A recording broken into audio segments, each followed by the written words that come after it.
Me llamo Diego Herrera. Tengo 66 años, soy ingeniero civil retirado, y durante toda mi vida he creído en la bondad fundamental de las personas, especialmente en la familia. La familia lo es todo, ¿verdad? Eso es lo que nos enseñaron, o al menos eso es lo que yo creí durante 66 años, hasta aquel martes de octubre. Eran las 8:15 de la mañana. Acababa de servirme el café cuando sonó el teléfono. El número de mi hermano Gonzalo apareció en la pantalla. No era inusual. Gonzalo me llamaba de vez en cuando, aunque nuestras conversaciones solían ser breves, más bien transaccionales. Nunca fuimos cercanos, ni siquiera en niños. Él era 4 años menor que yo, pero siempre actuó como si fuera el mayor, el más importante, el que tenía el control. Diego, dijo cuando contesté. Su voz era plana, sin emoción. Tengo malas noticias. Mamá murió anoche. El mundo se detuvo. El café se me derramó sobre la mesa sin que me diera cuenta. ¿Qué? Mamá falleció en la residencia. Fue pacífico, según me dijeron. En su sueño. Su corazón simplemente se detuvo. Nuestra madre, Carmen Herrera, tenía 85 años y llevaba los últimos 2 años viviendo en la residencia San Rafael, un hogar para ancianos en las afueras de Madrid. Tenía problemas de movilidad, algo de confusión mental que los médicos llamaban inicio de demencia. Pero por lo demás estaba bien. O eso pensaba yo. No puede ser, logré decir. La vi el domingo. Estaba bien. Estaba comiendo y hablando. Me reconoció perfectamente. Diego. Tenía 85 años. Estas cosas pasan. Había algo en su tono. Algo frío. Algo que me erizó la piel. ¿Cuándo te llamaron? Anoche. Alrededor de las 11. Iba a llamarte entonces, pero decidí esperar a la mañana. No había nada que pudieras hacer de todos modos. Debiste haberme llamado, dije sintiendo la ira burbujeando. Era mi madre también. Lo sé, por eso te llamo ahora. El funeral será el sábado. Ya hablé con la funeraria. Todo está arreglado. Todo está arreglado. ¿Cómo puede estar todo arreglado si murió hace menos de 12 horas? Diego, alguien tenía que tomar las decisiones. Mamá me dio el poder legal para sus asuntos, así que ahora mismo lo estoy manejando yo. Ese poder legal lo había obtenido 6 meses atrás, cuando el médico de mamá dijo que su demencia estaba empeorando y necesitaba ayuda para manejar sus finanzas. Gonzalo se había ofrecido voluntariamente. Yo trabajaba todavía en ese entonces, terminando mi último proyecto antes de la jubilación. Pensé que era bueno que Gonzalo estuviera asumiendo la responsabilidad. Qué estúpido fui al no cuestionarlo en ese momento. Quiero ver el certificado de defunción, dije. Quiero hablar con el médico que la atendió. Por supuesto, todo estará disponible. Mira, Diego, sé que esto es difícil, pero necesitamos ser prácticos. También está el asunto del testamento. Mi estómago se contrajo. ¿El testamento?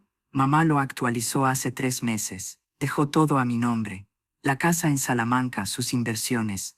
Supongo que confiaba en que yo lo manejaría apropiadamente. Colgué.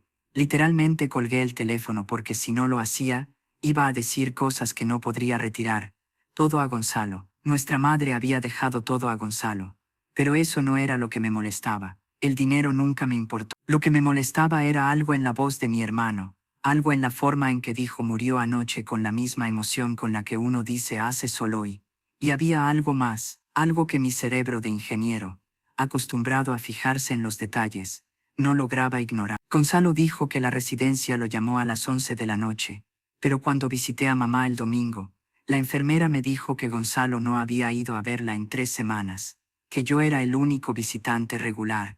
¿Por qué la residencia llamaría primero a Gonzalo si él nunca iba? Mi hija Ana entró a la cocina en ese momento, todavía en pijama, tiene 40 años, es abogada, y es lo mejor que me ha pasado en la vida. Papá, ¿qué pasa? Te oí gritar al teléfono.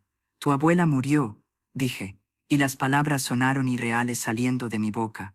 ¿Cuándo? Anoche, según tu tío Gonzalo. Ana me conoce demasiado bien. Escuchó la duda en mi voz. Según él, papá, ¿qué está pasando?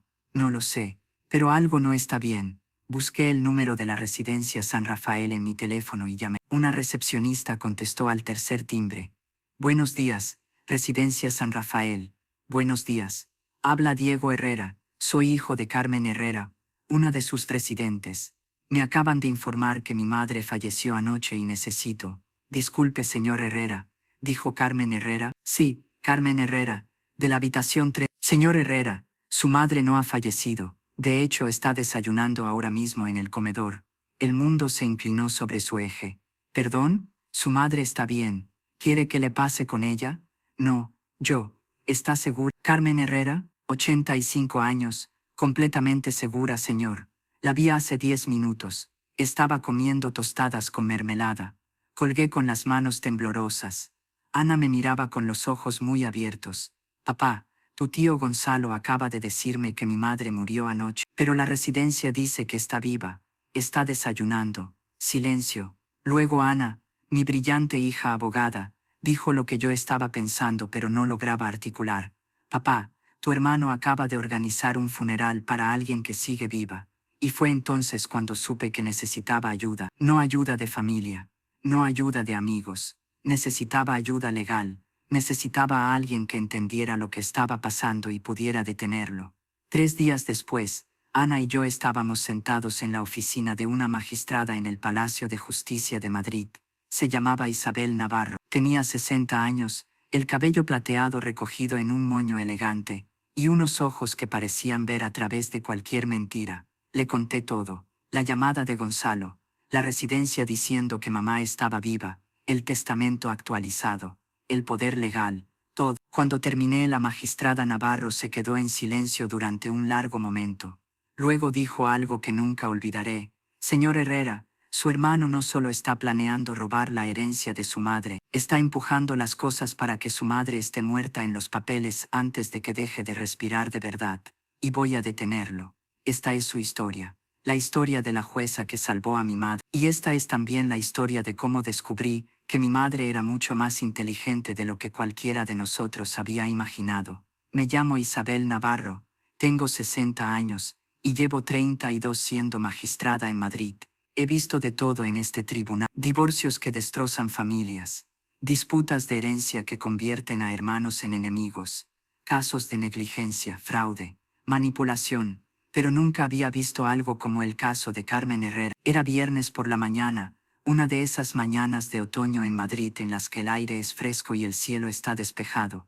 Había llegado temprano al juzgado de primera instancia número 5, como siempre con mi termo de café y mi maletín lleno de expediente. Mi despacho es pequeño pero acogedor, con estanterías de suelo a techo repletas de códigos legales y sentencias precedentes. Una ventana da a la calle Génova, aunque mantengo las cortinas medio cerradas, porque la luz directa dificulta la lectura de documento. Mi secretaria Lucía Romero tocó a la puerta a las 9 en punto. Buenos días, señora magistrada. Tiene una reunión urgente programada para las 9:30. Un señor Diego Herrera y su hija, Ana Herrera, dicen que es un asunto de vida o muerte.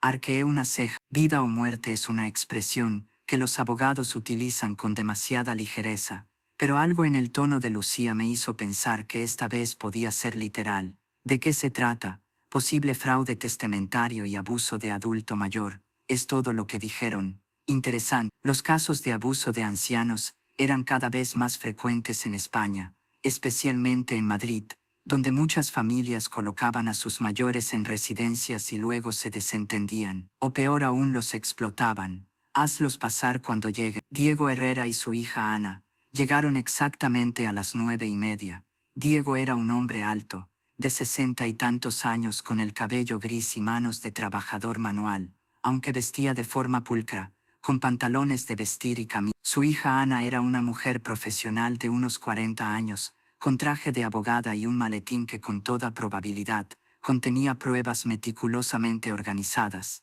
Señora magistrada, dijo Ana, extendiendo la mano, gracias por recibirnos con tan poca antelación. Siéntense, por favor. Mi secretaria mencionó algo sobre abuso de adulto mayor. Diego se sentó al borde de la silla, nervioso con las manos entrelazadas sobre el regazo. Es sobre mi madre Carmen Herrera, tiene 85 años, y vive en la residencia San Rafael. No sé bien cómo explicarlo. Empiece desde el principio, dije con suavidad. Tómese su tiempo. Y entonces Diego me contó una historia que me heló la sangre. El martes su hermano menor Gonzalo lo había llamado para informarle de que su madre había muerto la noche anterior al funeral el sábado. Todo arreglado. Y por cierto, mamá había dejado toda la herencia a Gonzalo en un testamento actualizado. Pero cuando Diego llamó a la residencia para confirmar, le dijeron que Carmen Herrera estaba viva, bien, y desayunando tranquilamente. Disculpe, interrumpí. Su hermano le dijo que su madre había muerto, pero la residencia confirmó que estaba viva. Exactamente, dijo Diego con la voz temblorosa.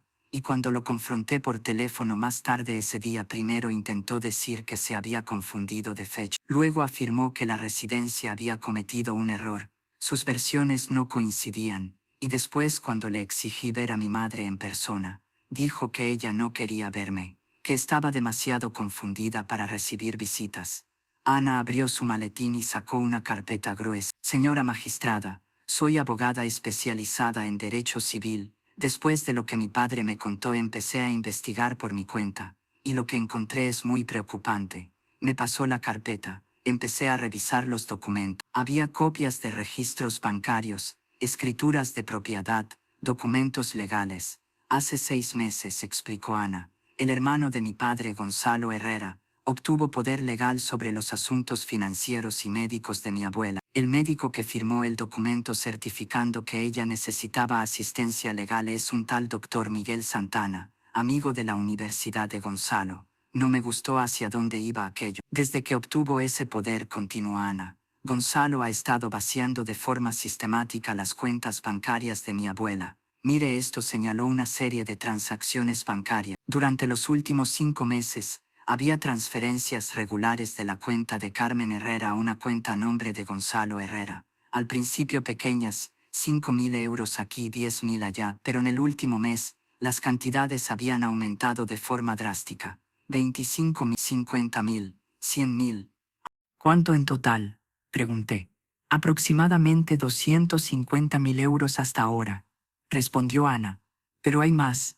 Hace 3 semanas Gonzalo vendió 2 propiedades que pertenecían a mi abuela, un apartamento en el centro de Madrid y una casa de vacaciones en la costa. Las vendió por debajo del valor de mercado, en operaciones rápidas.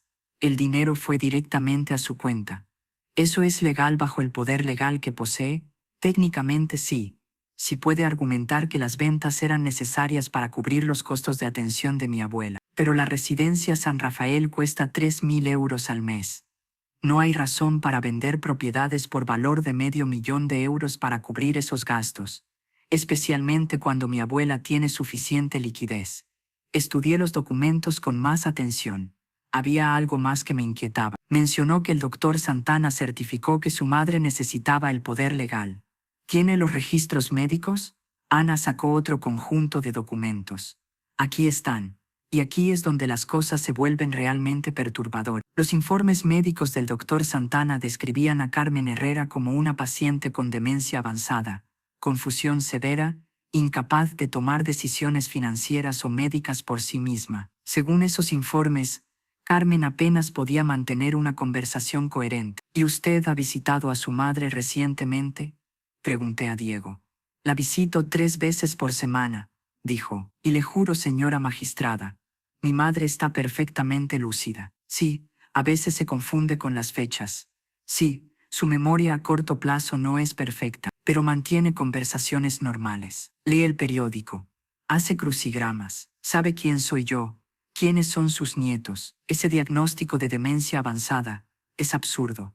¿Y el doctor Santana es el médico habitual de su madre? No, intervino Ana. El médico de la residencia es la doctora Elena Campos. Ella ha atendido a mi abuela durante 2 años. Según sus registros que obtuve con el consentimiento de mi padre como familiar directo, la doctora Campos describe a mi abuela como alguien con deterioro cognitivo leve relacionado con la edad, pero funcionalmente independiente para la mayoría de las actividades diarias. Entonces, tenemos 2 diagnósticos completamente distintos de 2 médicos distintos. Exacto, y solo uno de ellos es amigo del hombre que está robando su dinero. Cerré la carpeta y miré a Diego. Señor Herrera, ¿ha podido ver a su madre desde el incidente del martes? No. Gonzalo dejó instrucciones en la residencia de que solo él puede visitarla. Dice que soy agitante para ella, que mis visitas la confunden más. Han pasado 3 días y no he podido verla.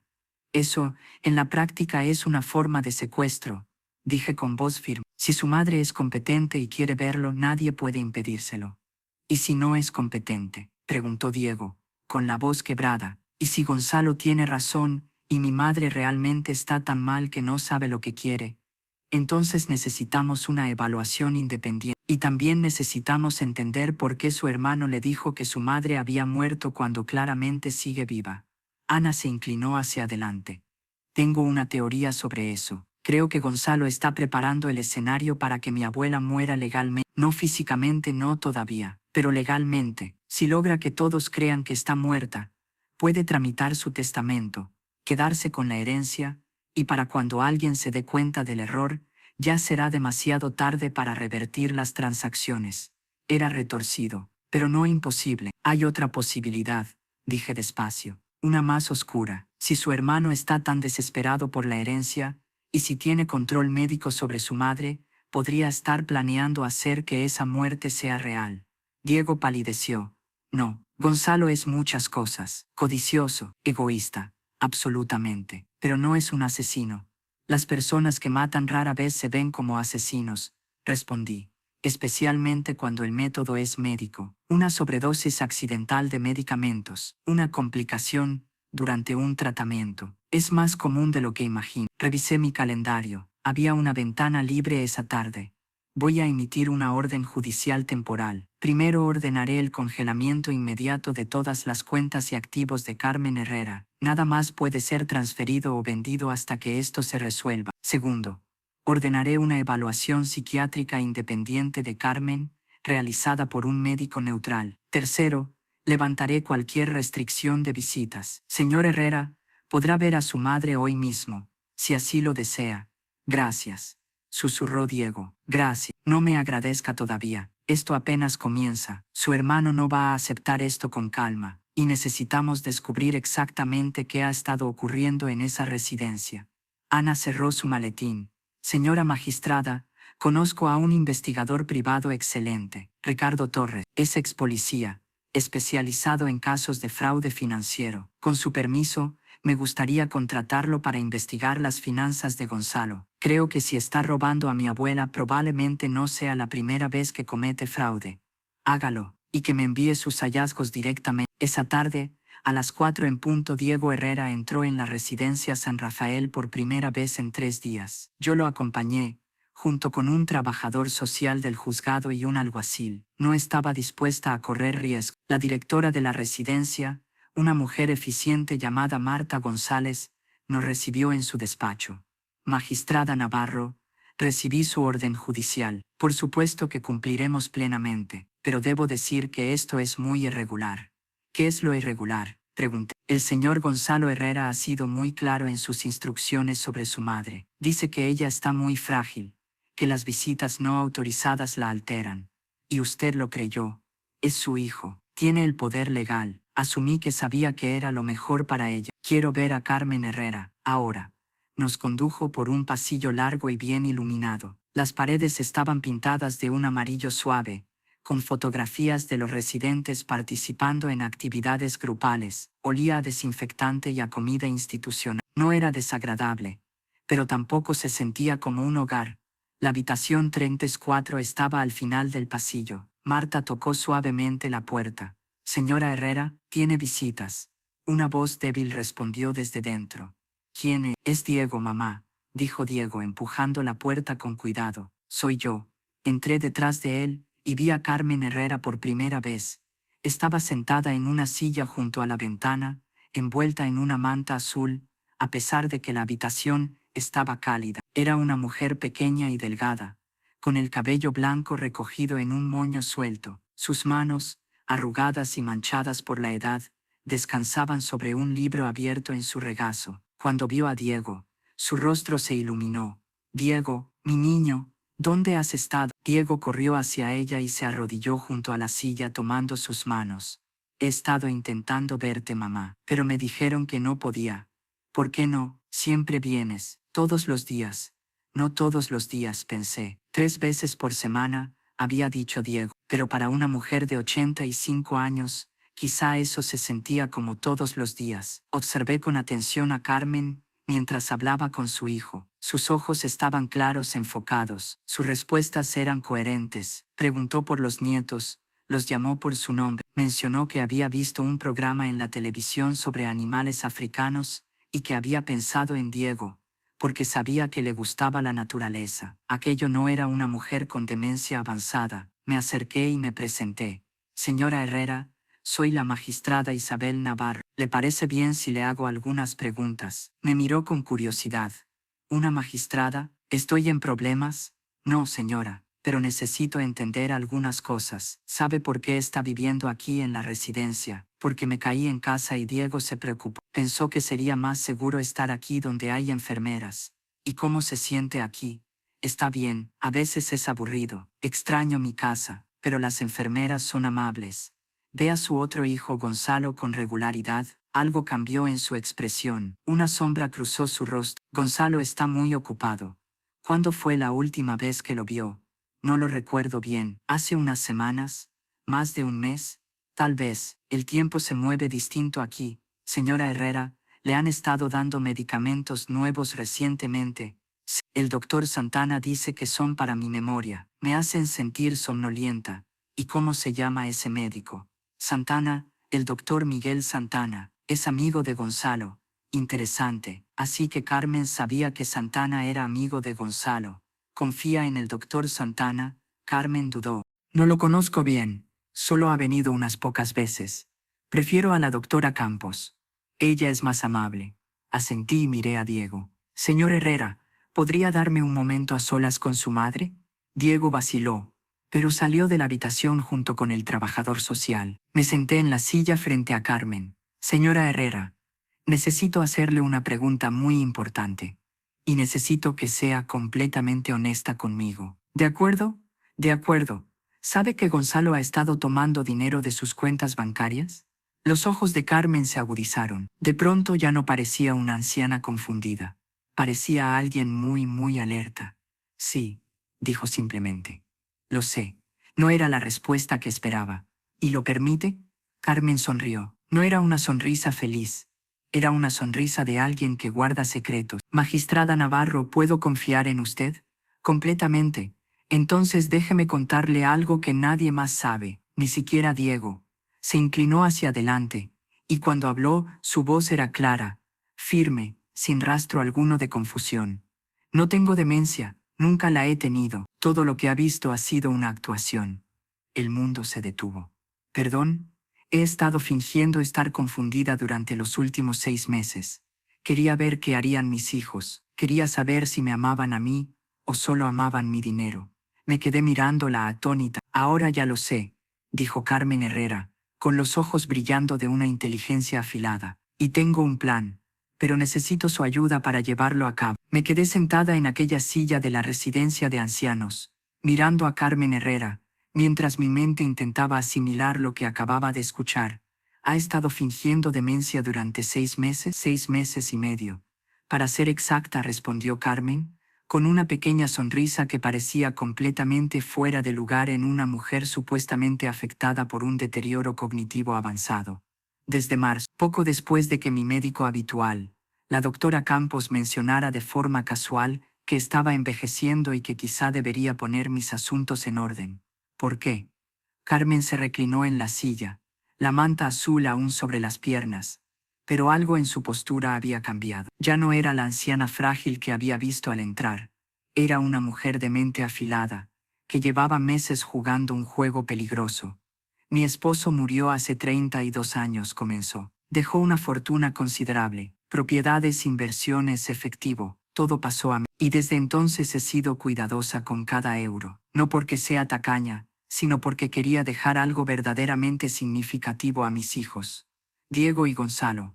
Sí, 2 niños muy distintos. Diego siempre fue el hijo responsable, trabajador, honesto, dedicado. Se hizo ingeniero, se casó, tuvo hijos maravillosos. Nunca me pidió dinero, nunca esperó nada de mí, salvo cariño. Gonzalo, en cambio, su voz se endureció apenas. Gonzalo siempre fue diferente, incluso de niño, egoísta, manipulador. Si Diego tenía un juguete, Gonzalo lo quería. Si Diego recibía atención, Gonzalo armaba un berrinche, y con los años empeoró. Gastó la herencia de su padre en malas inversiones. Tuvo 3 matrimonios fallidos. Vino a mí una y otra vez pidiendo préstamos que jamás devolvió. Por eso decidió ponerlos a prueba. Exactamente. Hace 6 meses decidí hacer un experimento. Quería ver cómo reaccionarían mis hijos si creían que estaba perdiendo la cabeza. ¿Me amarían igual? ¿Me cuidarían? ¿O verían mi debilidad como una oportunidad? Así que empezó a fingir confusión. Al principio muy poca cosa, olvidar nombres, preguntar lo mismo 2 veces. Luego poco a poco intensifiqué la actuación, sobre todo cuando Gonzalo estaba presente. Con Diego me permitía ser más yo misma, pero con Gonzalo era la madre confundida que olvidaba cerrar la estufa, que no recordaba qué día era. Y Gonzalo se lo creyó por completo, y después hizo exactamente lo que yo esperaba. Sugirió que necesitaba ayuda, que debía darle poder legal para protegerme, que sería más sencillo si él manejaba mis finanzas, ya que Diego estaba tan ocupado con su trabajo. Pero usted lo estaba documentando todo. Carmen sonrió con amplitud. Magistrada, trabajé como contadora durante 40 años. Sé perfectamente cómo seguir el rastro del dinero. Tengo copias de cada transacción que Gonzalo ha hecho en mi nombre. Tengo grabaciones de nuestras conversaciones, donde admite abiertamente que está tomando préstamos de mis cuentas. Y tengo pruebas de que él y el doctor Santana fabricaron el diagnóstico de demencia. Grabaciones.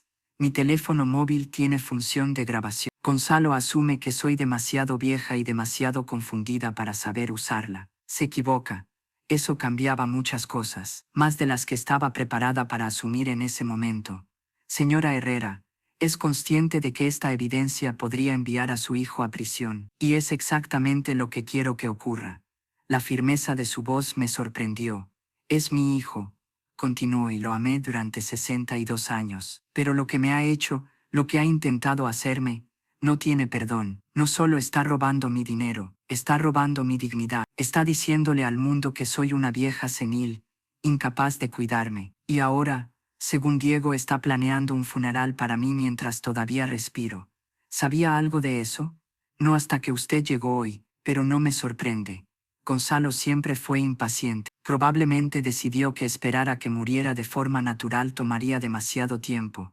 Me levanté y caminé hacia la ventana, intentando ordenar todo aquello. A través del cristal, se veían los jardines de la residencia, bien cuidados, con bancos donde algunos residentes se sentaban al sol. Señora Herrera, si ha estado fingiendo demencia y tiene pruebas del fraude de Gonzalo, ¿por qué no acudió antes a la policía? Porque quería estar completamente segura. Quería que Gonzalo se hundiera tan hondo que no tuviera forma de salir. Quería que Diego viera con sus propios ojos qué clase de persona es su hermano. Y quería darle una última oportunidad para hacer lo correcto. ¿Y no la aprovechó? No, al contrario, aceleró su plan. Las ventas de propiedades, las grandes transferencias de dinero, y ahora este funeral falso. Me está obligando a actuar. ¿Qué quiere que haga?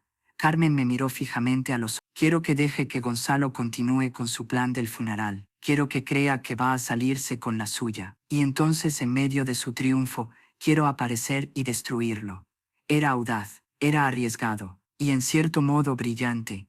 ¿Está seguro? Una vez que hagamos esto, no habrá marcha atrás. Estoy segura. He pasado 85 años en este mundo. He criado 2 hijos. He construido una fortuna.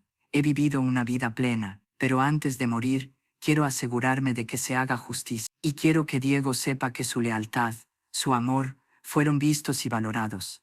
¿Diego sabe algo de su plan? No, y no debe saberlo. Diego es un hombre bueno, pero es pésimo mintiendo. Si supiera que estoy fingiendo, Gonzalo lo notaría. Necesito que Diego crea de verdad que estoy confundida. Necesito que su preocupación sea genuina. Asentí despacio. Está bien, pero tengo condiciones. Primero, necesito acceso completo a todas sus grabaciones y documentos. Segundo, debe someterse a una evaluación por un psiquiatra independiente que confirme que es mentalmente competente. Tercero, necesitamos un plan de seguridad. Si Gonzalo está planeando que esa muerte sea real, tenemos que protegerla. De acuerdo. Y cuarto, una vez que esto termine, si Gonzalo va a prisión, no habrá marcha atrás. No podrá cambiar de opinión. No cambiaré de opinión. Mi hijo necesita aprender que las acciones tienen consecuencias. Extendí la mano. Carmen la tomó. Su apretón era sorprendentemente firme para una mujer de 85 años. Entonces tenemos un acuerdo. Esa noche de regreso en mi apartamento, revisé toda la evidencia que Carmen me había entregado. Había más de lo que esperaba, mucho más. Las grabaciones de audio eran contundentes. En una, Gonzalo decía con claridad: «Mamá, necesito otros 50.000, ya sabes, para tus gastos médicos». En otra: «No te preocupes por el apartamento que vendí. De todos modos, era demasiado grande para ti, y no estás en condiciones de tomar estas decisiones». Pero lo más perturbador era una grabación de hacía 3 semanas. Gonzalo hablando por teléfono con alguien. Carmen había dejado su móvil grabando por accidente sobre la mesa durante una de sus visitas. «Miguel, necesito que aumentes los sedantes. Está demasiado alerta todavía. Alguien podría darse cuenta de que no está tan mal como decimos». «No, no me importa si es peligroso a su edad. Mientras parezca natural». «Exacto, una sobredosis accidental de medicamentos para la ansiedad. A su edad, nadie lo cuestionará».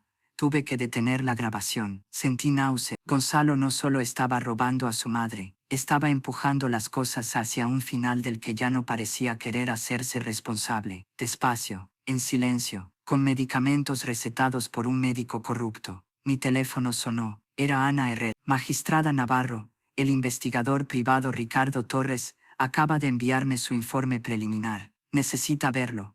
Envíemelo por correo electrónico». Lo reviso ahora. 5 minutos después, estaba leyendo el informe de Torres, y con cada párrafo, mi indignación crecía. Gonzalo Herrera tenía deudas de juego por más de 300.000 euros. Había perdido su negocio de consultoría hacía 2 años.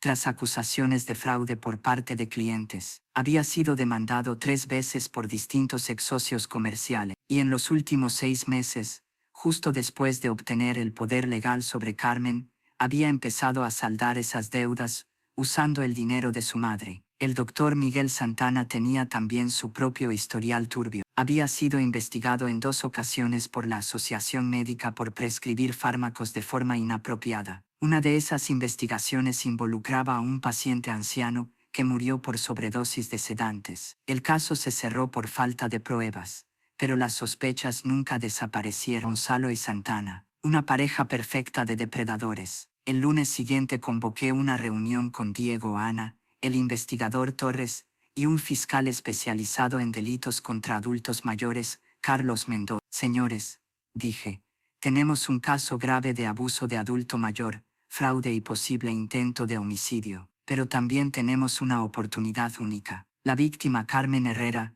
está dispuesta a ayudarnos a tender una trampa». Les expliqué el plan de Carmen, omitiendo por supuesto el detalle de que llevaba meses fingiendo demencia. Eso debía mantenerse en secreto. «Entonces, ¿dejamos que Gonzalo continúe con el funeral falso?», preguntó Diego, visiblemente alterado.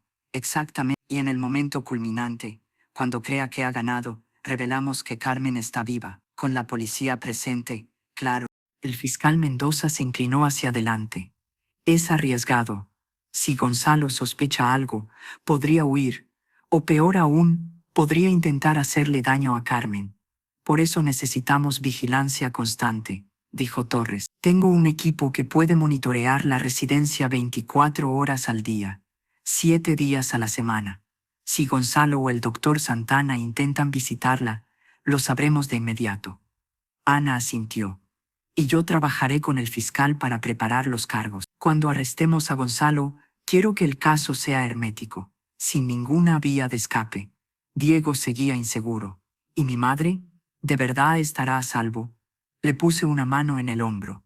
«Su madre es más fuerte de lo que imagina, y tiene derecho a ver que se haga justicia. Gonzalo no solo le robó dinero, le robó dignidad, le robó autonomía, y estaba planeando robarle la vida. Merece ver cómo responde por todo eso». Durante las 2 semanas siguientes, montamos la operación más cuidadosamente orquestada de toda mi carrera. Torres instaló cámaras ocultas en la habitación de Carmen. Monitoreamos cada visita de Gonzalo, cada llamada del doctor Santana. Un psiquiatra independiente, el doctor Javier Ruiz, evaluó a Carmen y confirmó lo que ella me había dicho. Estaba plenamente competente, con solo el deterioro cognitivo leve normal para su edad. Gonzalo, mientras tanto, siguió adelante con su plan. Programó el funeral para un sábado, 2 semanas después de su llamada inicial a Diego. Contrató una funeraria en Toledo, encargó flores, escribió un obituario elogioso sobre la amada madre, que había luchado valientemente contra la demencia. Y todo ese tiempo, el doctor Santana aumentó las dosis de sedantes de Carmen. Torres documentó cada visita, cada inyección, cada receta fraudulenta. La noche anterior al funeral fui a ver a Carmen por última vez. ¿Está lista para mañana?, le pregunté. Estaba sentada en su silla habitual, pero esta vez no había manta, no había actuación, solo una mujer de 85 años con una determinación férrea en la mirada. He estado lista durante 6 meses, dijo. Mañana, mi hijo aprenderá la lección más importante de su vida, que la madre a la que creyó poder engañar, robar y asesinar es más inteligente que él. ¿Y Diego? Diego por fin sabrá que su lealtad valió la pena, que el tiempo que pasó conmigo, las visitas que hizo incluso cuando pensaba que yo no lo recordaría, significaron todo. Ha pensado en lo que viene después, cuando Gonzalo esté en prisión, cuando todo termine, ¿cómo se sentirá? Carmen miró por la ventana hacia la noche. Me sentiré libre. Por primera vez en 6 meses podré dejar de fingir, podré ser yo misma, y pasar el tiempo que me quede con quienes realmente me aman. Al día siguiente, sábado, a las 11 de la mañana, el tanatorio San Marcos en Toledo estaba lleno. 150 personas, amigos conocidos, vecinos, todos habían acudido a despedirse de Carmen Herrera.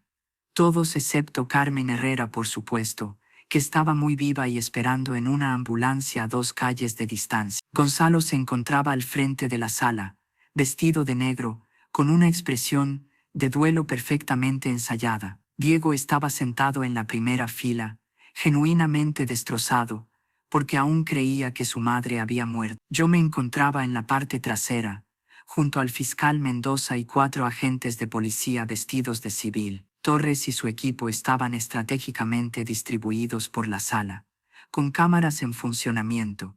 Gonzalo se puso de pie para pronunciar el elogio. Su voz era suave, quebrada por una emoción falsa. Mi querida madre Carmen Herrera fue una mujer extraordinaria. Luchó contra la demencia con dignidad y gracia, y aunque su mente la abandonó al final, su espíritu nunca vaciló. Hoy la despedimos, sabiendo que descansa en paz. Fue entonces cuando las puertas del tanatorio se abrieron de par en par.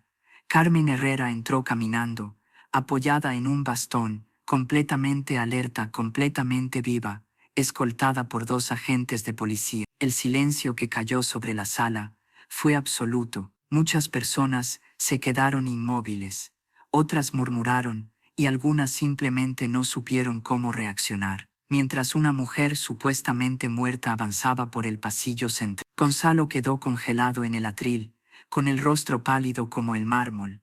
«Hola, Gonzalo», dijo Carmen con una voz clara y firme. «Lamento interrumpir mi propio funeral, pero pensé que debías saber que no estoy muerta, y que sé exactamente todo lo que has estado haciendo». El caos que siguió fue como nada que hubiera presenciado en 32 años como magistrada. 150 personas gritando, llorando, preguntando qué demonios estaba pasando. Diego se puso de pie de un salto, con lágrimas corriendo por su rostro, atrapado entre la alegría y una confusión absoluta. Los agentes de policía avanzaron hacia Gonzalo, que retrocedió del atril como si Carmen fuera un fantasma.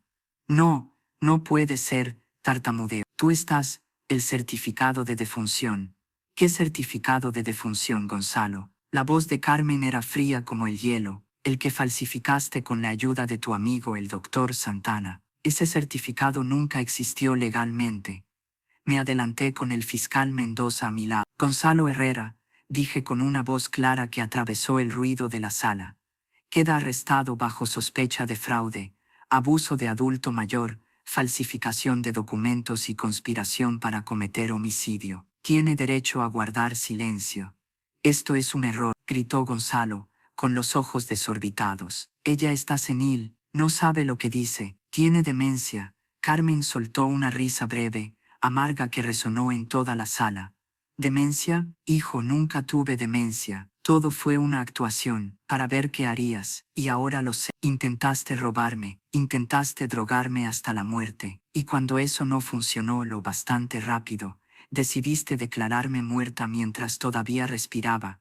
Se volvió hacia la multitud, muchos de ellos amigos y conocidos de toda la vida. Durante 6 meses continuó. Fingí estar confundida, fingí olvidar cosas, fingí ser débil. ¿Y saben por qué? Porque necesitaba saber si mis hijos me querían a mí o si solo querían lo que yo representaba. Señaló a Diego, que permanecía inmóvil en su asiento, el rostro convertido en una máscara de incredulidad. Diego me visitaba 3 veces por semana, incluso cuando pensó que yo no lo recordaría. Me traía flores, me leía el periódico, se sentaba conmigo en silencio cuando yo no tenía un buen día. Nunca pidió nada, nunca esperó nada, simplemente me quiso. Luego miró a Gonzalo, y el desprecio en su voz era imposible de ocultar. Gonzalo me visitó 5 veces en 6 meses, y cada vez fue para llevarse algo. Primero, mi firma para el poder legal, luego, mi dinero, después, mis propiedades, y finalmente, mi vida. Los agentes se acercaron para arrestarlo, pero Gonzalo retrocedió, tropezando con el atril. Ella miente, pregúntenle al doctor Santana, él les dirá que está senil. Ya hablamos con el doctor Santana, intervino el fiscal Mendoza. Está siendo arrestado en este momento en su consultorio en Madrid. Por cierto, confesó todo, las recetas falsas, los diagnósticos fraudulentos, el plan para aumentar los sedantes hasta provocar un paro cardíaco natural. Todo está grabado. El color desapareció por completo del rostro de Gonzalo. Miguel, ese idiota nos traicionó. No, dije, te traicionaste tú mismo, desde el instante en que decidiste que tu madre valía más muerta que viva. Gonzalo intentó huir, de verdad lo intentó. Se giró y corrió hacia una puerta lateral, pero los agentes lo alcanzaron en 3 pasos. Cayó al suelo, gritando, maldiciendo, llamando a Carmen mentirosa manipuladora. Diego encontró por fin su voz. Mamá, ¿estás de verdad bien? Carmen caminó hacia su hijo mayor y dejó caer el bastón a mitad de camino. No lo necesitaba, nunca lo había necesitado. Estoy perfectamente bien, cariño, mejor de lo que he estado en años. Diego la abrazó sollozando ya sin contenerse. Pero el tío Gonzalo dijo que habías muerto y la residencia. ¿Por qué no me dijeron nada? Porque yo se los pedí. Necesitaba que Gonzalo creyera que su plan estaba funcionando. Necesitaba que cayera en su propia trampa. Todo esto estaba planeado, cada detalle. Con la ayuda de la magistrada Navarro, Diego me miró por encima del hombro de su madre, con los ojos llenos de lágrimas. Gracias, susurró. Gracias por salvarla. No me den las gracias a mí, respondí. Dénsela a su madre. Ella fue quien orquestó todo esto. Los agentes se llevaron a Gonzalo fuera de la sala. Aún gritaba. La multitud comenzó a dispersarse lentamente murmurando, algunos llorando, otros visiblemente enfadados por haber sido engañados para asistir a un funeral falso. Amigos cercanos de Carmen se acercaron a abrazarla, a decirle cuánto se alegraban de verla bien, a expresar su horror por lo que Gonzalo había intentado hacer. En medio de todo, Ana se acercó a mí. Magistrada, eso fue, no tengo palabras, su abuela es una mujer extraordinaria. ¿De verdad estuvo fingiendo todo este tiempo? Pregúnteselo a ella. Ana se acercó a Carmen, que ahora estaba rodeada de gente bien intencionada. Observé cómo Carmen abrazaba a cada persona, cómo reía, cómo parecía disfrutar sin disimulo de haber engañado a todos. El fiscal Mendoza se colocó a mi lado. Bien hecho, Isabel. Es el caso más extraño en el que he trabajado, pero fue magistral. El mérito es de Carmen. Yo solo facilité su plan. ¿Crees que Gonzalo irá a juicio o se declarará culpable? Con la evidencia que tenemos, ir a juicio no parece una decisión muy inteligente. Aunque visto lo visto, Gonzalo ha demostrado ser bastante necio. Mendoza sonrió. De cualquier forma, no tiene escapatoria. Tenemos las grabaciones, los registros financieros, el testimonio del doctor Santana. Pasará muchos años en prisión. Me parece justo. Esa noche Carmen insistió en que saliéramos a cenar. Diego, Ana, yo, el fiscal Mendoza, incluso Torres, el investigador. Fuimos a un restaurante tradicional en el centro de Toledo, con vigas de madera en el techo y jamones colgando de las paredes. Carmen presidió la mesa como una reina, pidiendo vino y tapas para todos. Había abandonado por completo la actuación de anciana frágil. Ahora estaba viva, ingeniosa, llena de energía. Debo confesar algo, dijo cuando sirvieron el vino. He disfrutado estos últimos 6 meses de una forma un poco perversa. Fingir demencia fue liberador. En cierto modo, la gente te subestima por completo cuando cree que eres senil. Dicen cosas delante de ti que jamás dirían a alguien que consideran competente. ¿Cómo qué?, preguntó Ana. Como Gonzalo discutiendo con el doctor Santana. ¿Cuántos sedantes harían falta para facilitar mi fallecimiento? Como las enfermeras de la residencia especulando sobre cuánto tiempo creían que me quedaba. Como supuestos amigos hablando de mi testamento y de quién heredaría qué. ¿Y cómo soportaste escuchar todo eso?, pregunté, porque sabía que estaba reuniendo pruebas. Cada conversación que oí, cada admisión que Gonzalo hizo creyendo que yo no entendía, fue otra cuerda más para su propia horca. Diego, que había permanecido en silencio durante gran parte de la cena, habló por fin. «Mamá, ¿por qué no me lo dijiste? ¿Por qué me dejaste creer que estabas enferma?» Carmen tomó la mano de su hijo. «Porque necesitaba que tu reacción fuera real. Si hubieras sabido que fingía, Gonzalo lo habría notado. Eres pésimo para mentir, Diego. Siempre lo has sido, y es una de las cosas que más amo de ti. Pero me hiciste sufrir, pensé que te estaba perdiendo. Lo sé, y lo siento, pero mira lo que ese sufrimiento reveló. Reveló que, incluso cuando creíste que no te recordaría, seguiste viniendo, seguiste dándome amor. Eso es lo que importa». ¿Y Gonzalo? El rostro de Carmen se endureció. Gonzalo mostró quién es en realidad, y ahora enfrentará las consecuencias. Alzó su copa de vino, un brindis, por la justicia, por la familia que te ama sin condiciones, y por las magistradas valientes que luchan por quienes no pueden hacerlo por sí mismos. Brindamos todos. Y en ese instante, rodeada de personas que de verdad se preocupaban por Carmen Herrera, sentí algo que rara vez experimento en mi trabajo, una satisfacción limpia profunda. Pero el caso estaba lejos de terminar. Una semana después, nos encontrábamos en mi sala de audiencias para la vista preliminar. Gonzalo había contratado a uno de los mejores abogados defensores de Madrid, Eduardo Vega, un hombre elegante famoso por sacar a sus clientes de situaciones imposibles. Vega lanzó su mejor jugada. «Señora magistrada, mi cliente es víctima de una trampa elaborada por su propia madre. Carmen Herrera admite haber fingido demencia durante meses. Eso es un engaño deliberado. Mi cliente actuó de buena fe, basándose en el diagnóstico de un médico colegiado. Un médico que ahora está detenido por fraude médico», lo interrumpí. Aún así, mi cliente no podía saber que el doctor Santana proporcionaba diagnósticos falsos. Gonzalo Herrera creyó sinceramente que su madre necesitaba ayuda. Sí, tomó decisiones financieras en su nombre, pero eso estaba dentro de los límites de su poder legal. ¿Y qué hay de las conversaciones grabadas en las que discute con el doctor Santana cómo facilitar el fallecimiento de su madre?, preguntó el fiscal Mendoza. Vega vaciló apenas un instante.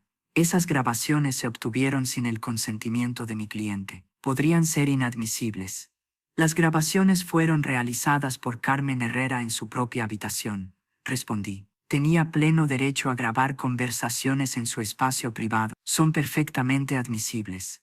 Además», añadió Mendoza, «tenemos pruebas de que su cliente falsificó un certificado de defunción, organizó un funeral fraudulento y robó más de $500,000 a su madre». «¿Cómo explica eso?». «El funeral fue un error de criterio». «¿Un error de criterio?». La voz de Carmen resonó desde la galería, donde estaba sentada.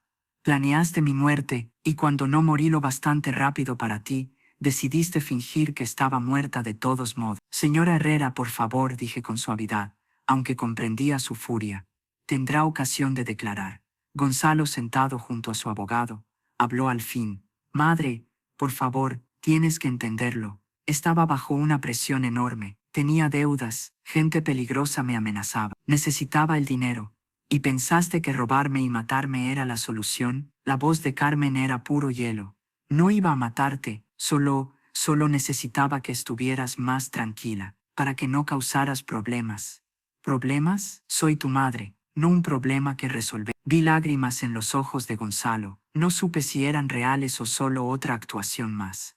Basta, dije. Señor Vega, su cliente enfrenta cargos muy graves con pruebas contundentes. ¿Se declarará culpable o iremos a juicio? Vega se inclinó y susurró algo al oído de Gonzalo. Hubo una pausa larga, tensa. Iremos a juicio, dijo finalmente Vega. Mi cliente mantiene su inocencia. El juicio comenzó 3 meses después. Fue uno de los casos más comentados del año. El hijo que intentó enterrar viva a su madre fue el titular en todos los periódicos. El primer día el fiscal Mendoza presentó su caso, mostró los registros bancarios, las transferencias fraudulentas, las ventas de propiedades, expuso el poder legal obtenido mediante diagnósticos falsos, presentó el certificado de defunción falso que Gonzalo había preparado con ayuda de un empleado corrupto de la funeraria, y luego reprodujo las grabaciones. La sala quedó en un silencio absoluto mientras la voz de Gonzalo llenaba el espacio. Miguel, necesito que aumentes lo sedante. Está demasiado alerta todavía. No me importa si es peligroso a su edad, mientras parezca natural, una sobredosis accidental de medicamentos para la ansiedad. A su edad, nadie lo cuestionará. Miré al jurado. 12 personas comunes, 7 mujeres y 5 hombres, todos con expresiones de horror creciente. Después testificó el doctor Santana. Había aceptado un acuerdo de culpabilidad a cambio de declarar contra Gonzalo. Lo contó todo, cómo Gonzalo lo contactó 6 meses antes con un plan, cómo fabricaron el diagnóstico de demencia, cómo prescribió sedantes cada vez más fuertes, sabiendo que acabarían provocando una insuficiencia orgánica en una mujer de 85 años. ¿Por qué lo hizo?, preguntó Mendoza. Gonzalo me pagó 50.000 euros, admitió Santana, con la voz cargada de vergüenza, y me amenazó con sacar a la luz errores médicos del pasado si no colaboraba. ¿Así que fue coaccionado? Al principio. Pero luego seguí por el dinero, y porque era fácil. Carmen parecía tan confundida, tan frágil. Pensé que nadie lo notaría. Pero Carmen no estaba realmente confundida, ¿verdad?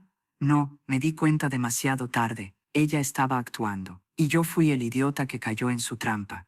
Luego fue el turno de Carmen de testificar. Caminó hasta el estrado con la cabeza erguida, vestida con un traje azul elegante. No quedaba nada de la anciana frágil que había fingido ser durante meses. El fiscal Mendoza la fue guiando por su declaración, cómo decidió poner a prueba a sus hijos, cómo documentó cada paso, cómo escuchó a Gonzalo planear su muerte mientras creía que ella no entendía nada. Señora Herrera, preguntó Mendoza, ¿por qué no acudió directamente a la policía cuando descubrió lo que Gonzalo estaba haciendo? Porque necesitaba que se enterrara por completo, respondió. Si hubiera ido a la policía tras el primer robo, habría dicho que fue un malentendido, que usaba el dinero para mis gastos, pero dejándolo continuar, dejándolo escalar, dejándolo llegar hasta planear mi muerte, ahora no tiene salida. Y no tuvo miedo de que realmente la matara. Claro que tuve miedo, pero también estaba furiosa y decidí. Mi hijo necesitaba aprender que no se puede tratar a las personas como recursos que se explotan, ni siquiera a tu propia madre. El abogado defensor, Vega, tomó la palabra e inició el contrainterrogatorio, intentando presentarla como una mujer manipuladora, movida por la venganza. Señora Herrera, ¿no es cierto que disfrutó engañando a su hijo? No disfruté engañarlo, disfruté descubrir quién era en realidad. ¿Y no considera que fingir demencia durante meses fue cruel para su hijo Diego, que la visitaba constantemente creyendo que estaba enfermo? Por primera vez Carmen dudó. Fue cruel, y le pediré perdón a Diego el resto de mi vida. Pero era necesario. Si Diego lo hubiera sabido, Gonzalo habría sospechado. Así que sacrificó el bienestar emocional de un hijo para atrapar a Lot. Sacrifiqué la comodidad temporal de Diego para salvar mi propia vida de Gonzalo. Sí. Vega no hizo más preguntas. Después testificó Diego. Habló de sus visitas a su madre, de los cambios que empezó a notar cuando Gonzalo obtuvo el poder legal, de la llamada telefónica que lo cambió todo. ¿Perdonó a su madre por haberlo engañado?, preguntó Mendoza. Ya la perdoné, respondió Diego. Entiendo por qué lo hizo, y prefiero haber sufrido unos meses creyendo que estaba perdiendo a mi madre, haberla perdido para siempre porque mi hermano la mató. El juicio se extendió durante 2 semanas. Al final, el jurado deliberó apenas 4 horas. En el cargo de abuso agravado de adulto mayor culpable. En el cargo de fraude, culpable. En el cargo de conspiración para cometer homicidio, culpable. En el cargo de falsificación de documentos, culpable. Gonzalo se desplomó en su asiento. Vega apoyó una mano en su hombro. Pero no dijo nada, no había nada que decir. La sentencia llegó una semana después. El día de la sentencia, la sala del tribunal estaba llena hasta su máxima capacidad. Periodistas curiosos y por supuesto la familia. Carmen estaba sentada en la primera fila, con Diego a su derecha y Ana a su izquierda. Ambos le sostenían las manos. Me puse de pie cuando trajeron a Gonzalo. Había envejecido 10 años en apenas 3 meses. El cabello más gris, el rostro demacrado, los ojos hundidos. La prisión preventiva no había sido amable con él. Gonzalo Herrera, comencé, ha sido declarado culpable por un jurado de sus pares de múltiples delitos graves cometidos contra su propia madre. Antes de dictar sentencia, ¿tiene algo que decir? Gonzalo se levantó lentamente. Miró a Carmen, luego a Diego, después a mí. Quiero decir que lo siento. Su voz era poco más que un susurro. Mamá, lo siento, no sé en qué me convertí. Las deudas, la presión, el miedo, no son excusas. Lo que hice fue imperdonable. Intenté robarte, intenté algo peor, y no hay palabras para explicar cuánto me arrepiento. Carmen lo observó sin expresión. No dijo nada. Diego, continuó Gonzalo, tú eras el hijo bueno, siempre lo fuiste. Y yo te odié por eso, te odié porque me hacías ver lo que yo no era. Pero ahora entiendo que el problema nunca fuiste tú, fui yo. Se volvió hacia mí. Señora magistrada, merezco cualquier castigo que me imponga. Solo pido que, si hay alguna forma de que mi madre recupere todo lo que le robé, se haga. Ella se lo merece. Volví a sentarme y abrí la carpeta. Señor Herrera, he revisado este caso con detenimiento. He tenido en cuenta su edad, la ausencia de antecedentes penales y su aparente arrepentimiento, pero también he considerado la naturaleza premeditada y sistemática de sus actos.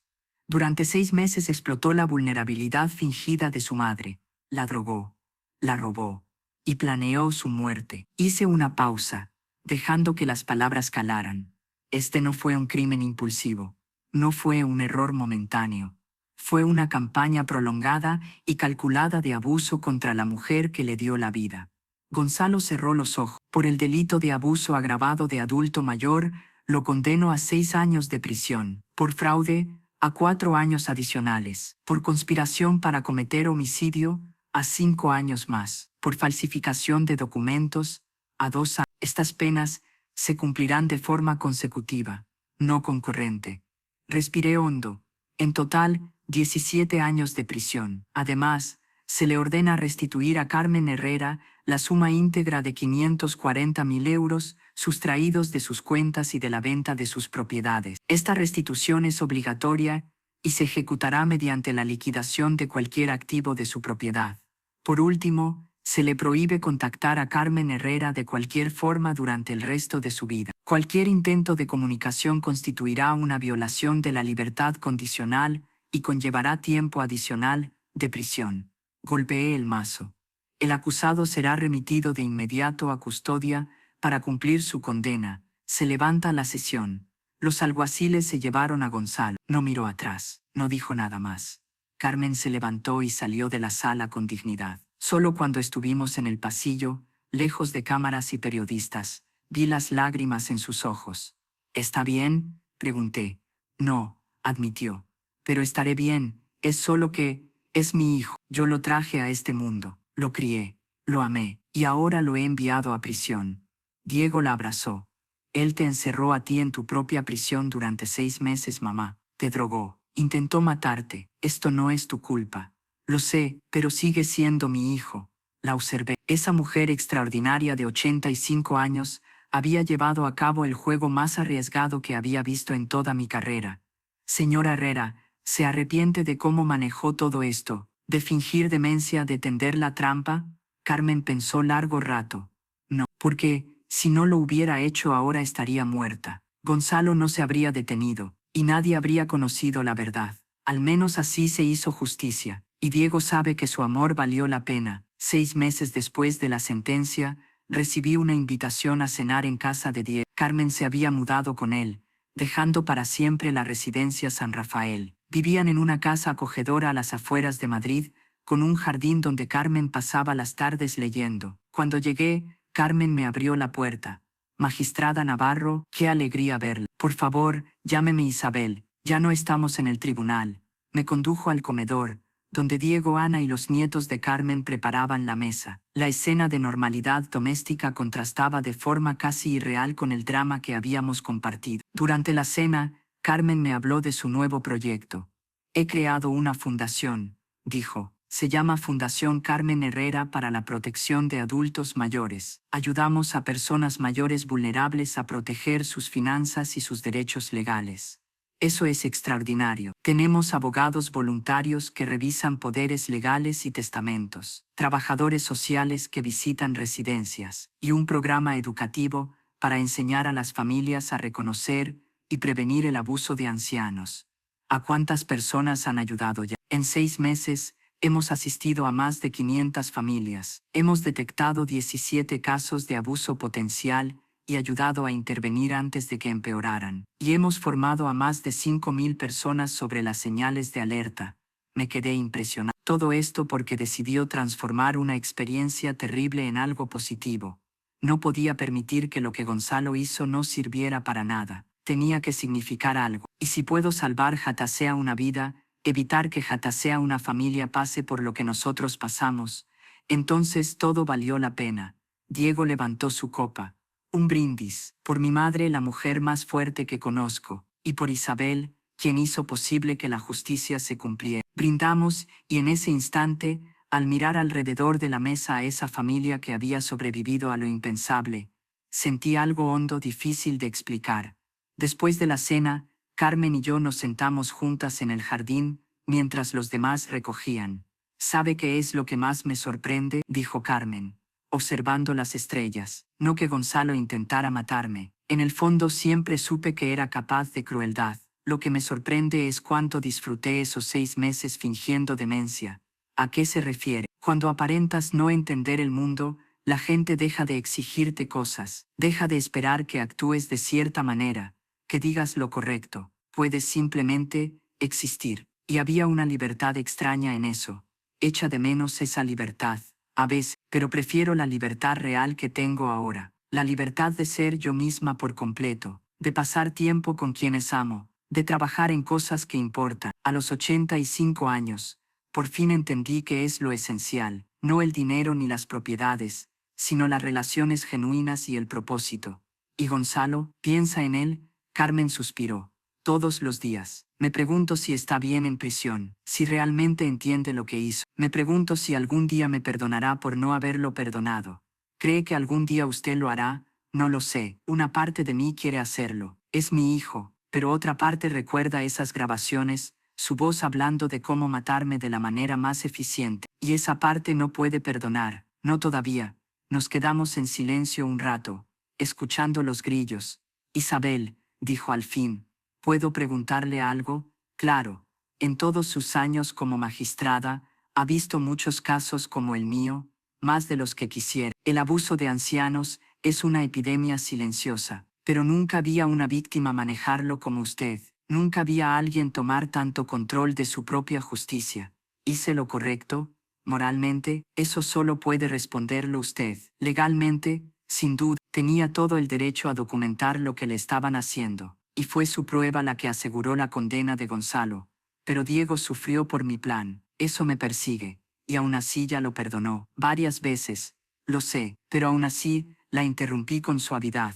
Carmen, escúcheme. En mi experiencia, las madres siempre cargan con culpas. Por no haber hecho más, por no haber visto las señales, por no haber protegido mejor. Pero usted hizo algo más que proteger. Aseguró justicia. Y en el proceso descubrió cuál de sus hijos la amaba de verdad, sin condiciones. Eso no es poca cosa. 2 años después de la sentencia de Gonzalo, recibí otra invitación de Carmen. Esta vez era para una gala de la Fundación, celebrando 2 años de trabajo. El evento se realizó en un hotel elegante del centro de Madrid. Más de 300 personas asistieron, donantes, voluntarios, familias a las que la Fundación había ayudado. Carmen, ahora con 87 años, subió al escenario. Hace 2 años, comenzó, con voz clara, mi propio hijo intentó matarme por dinero, me drogó, me robó, planeó mi funeral mientras yo todavía respiraba, y durante 6 meses fingí no saberlo, porque necesitaba pruebas, necesitaba justicia.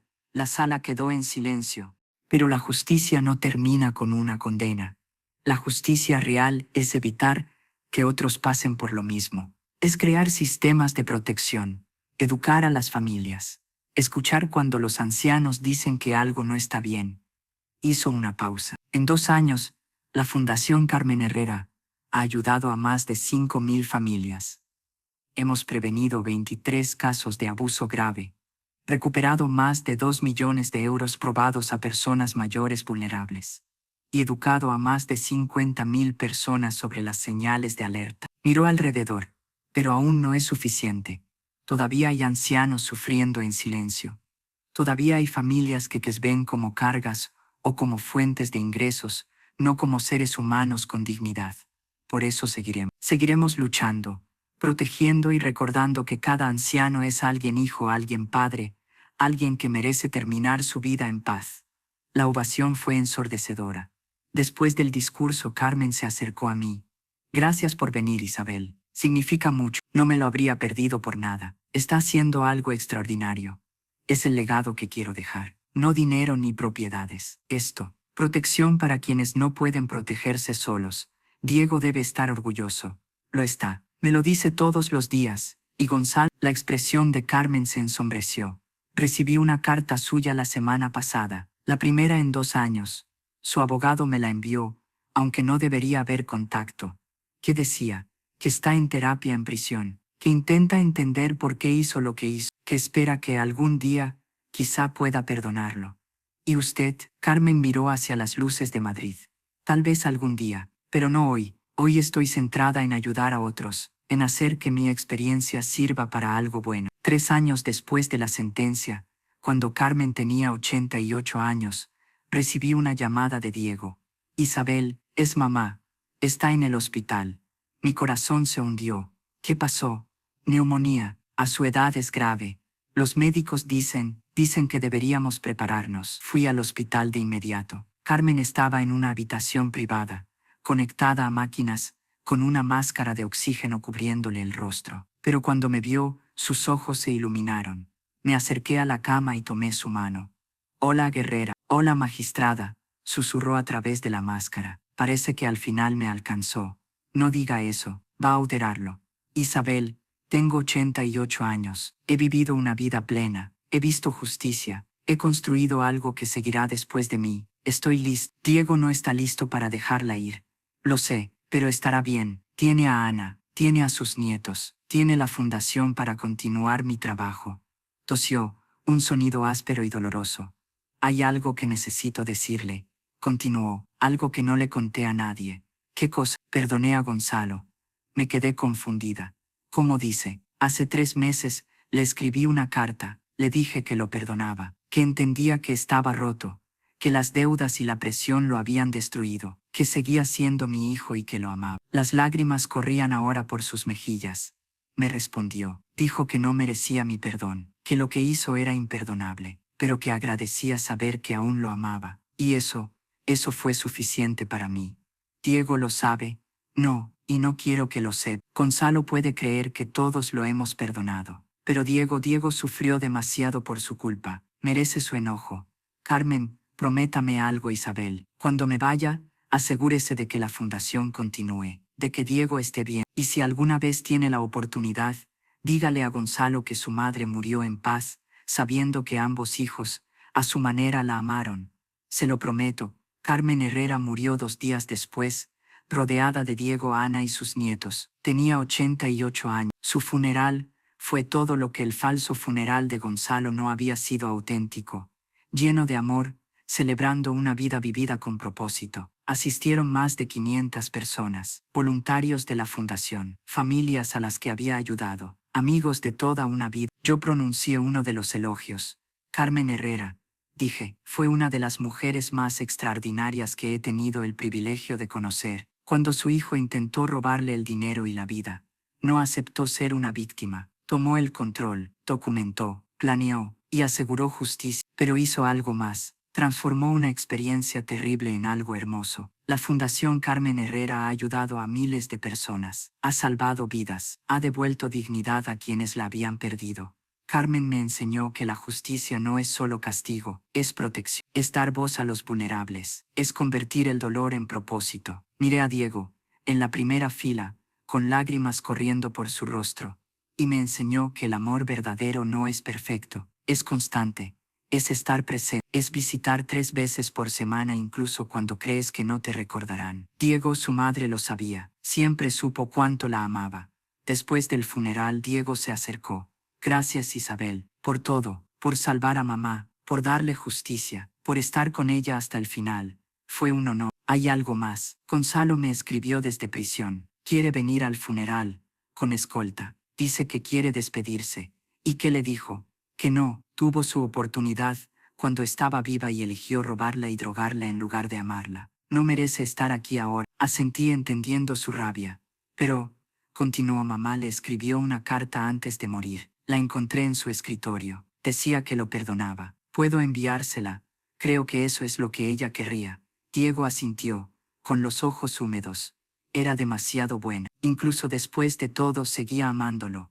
Eso hacen las madres, dije con suavidad. Aman cuando no deberían, perdonan cuando es difícil, y esperan hasta el último aliento, que sus hijos encuentren el camino de regreso a la bondad. Hoy, 5 años después de la muerte de Carmen, la Fundación Carmen Herrera sigue firme. Diego la dirige, con Ana como directora legal. Han ayudado a más de 25.000 familias, han prevenido cientos de casos de abuso, han impulsado cambios legales para proteger mejor a los ancianos. Yo, ya retirada de la magistratura a los 65 años, formo parte del consejo directivo de la Fundación. A veces pienso en Carmen, en esa mujer extraordinaria que convirtió la victimización en poder, que jugó el juego largo más arriesgado y ganó, que aseguró justicia no solo para ella, sino para miles de otros. Y pienso en Gonzalo, aún en prisión, cumpliendo su condena. Diego me dijo que participa en programas de rehabilitación, que trabaja en la biblioteca del penal, que parece haber cambiado. Lo creo, no lo sé, pero espero, como espero que Carmen esperaba, que algún día encuentre redención, porque al final, eso debería ser la justicia, no solo castigo, sino la posibilidad de redención, la oportunidad de que incluso quienes hicieron lo imperdonable encuentren un camino de regreso a la humanidad. Me llamo Isabel Navarro. Tengo 65 años, y durante 32 fui magistrada en Madrid. He visto miles de casos, he dictado miles de sentencias, pero el caso de Carmen Herrera fue el que terminó cambiando mi manera de entender la justicia. Que la justicia verdadera no trata solo de leyes, trata de dignidad humana, de proteger a quienes no pueden protegerse, de devolverles a las víctimas su poder. Y a veces, solo a veces, trata de darle a una mujer de 85 años la oportunidad de vencer al hijo que intentó matarla y en el proceso enseñarle al mundo entero qué significa ser realmente fuerte.